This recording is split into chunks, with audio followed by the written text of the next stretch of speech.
I recognize that I've been through a lot of trauma in a very short time frame.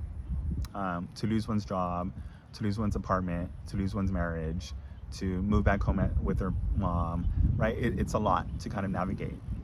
And so it's been about 20 years since living at home. And a lot's happened in 20 years, right? Both for myself, also for my mom, who I'm now living with. There's a lot of growth that happens individually for both of us, but a lot just happens. And I think now, as an adult living at home full time, it's been months and months now. I think we're learning and we're growing, and it's not easy. I'll be the first to say that it's been a struggle, or at times it has been a struggle. Hopefully you can still hear, but it's been a struggle, and I think there's a variety of reasons for that struggle. One, we've already had our past issues from my own parents' divorce. Divorce just runs in my family, and so we've had struggle from that.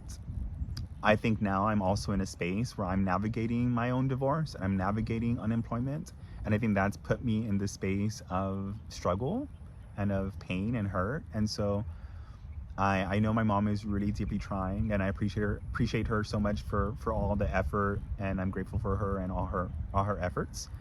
And at the same time, I also recognize that I'm in a very difficult, intense spot.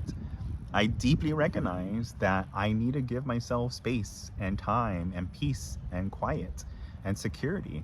I recognize that I've been through a lot of trauma in a very short time frame.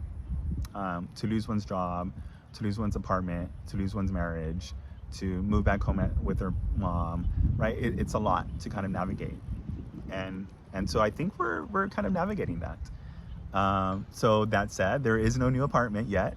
I don't have a job, I don't have a new apartment, I'm not moving anywhere new, but hopefully at one point these updates will showcase a new apartment and all that. With regard to self-care, there was a whole period in that divorce journey where I went full in. I was still employed at that point, but I went full in on the self-care journey. And I did red light sauna therapy, I did sound bathing, I had a therapist, I had a community support group, I did acupuncture, I did facials, I did all the things. And I did all the things. And I just want to say that I don't know what worked. I don't know what didn't work. I just knew that I was doing things that were nourishing to my mind, my body, my spirit, and my soul. And at that time, and even now, that's exactly what I needed. And so for any of you who are kind of wondering, like, did those things work? I'm happy to kind of dive a bit deeper in each of those self-care areas. Just let me know which ones you're interested in, and I'm happy to talk about them. I'll post some pictures here too. But so for any of you who are interested in those areas, just let me know. I'm happy to dive a bit deeper into them. But I don't know. I don't know what worked.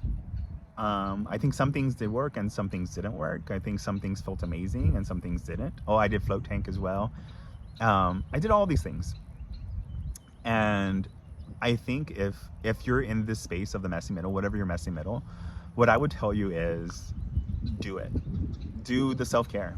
You know, get out in nature, go do a float tank, go exercise, go lift weights, go for a walk, read your book, journal, get a therapist, get a support group, you know, whatever it is that you need to do it. And that's exactly kind of what I need to hear right now. I think I'm in the space where I've pulled back on my own self-care activities, and I need to get back on it. It's been tough, as you've heard, and I need to do a bit more self-care.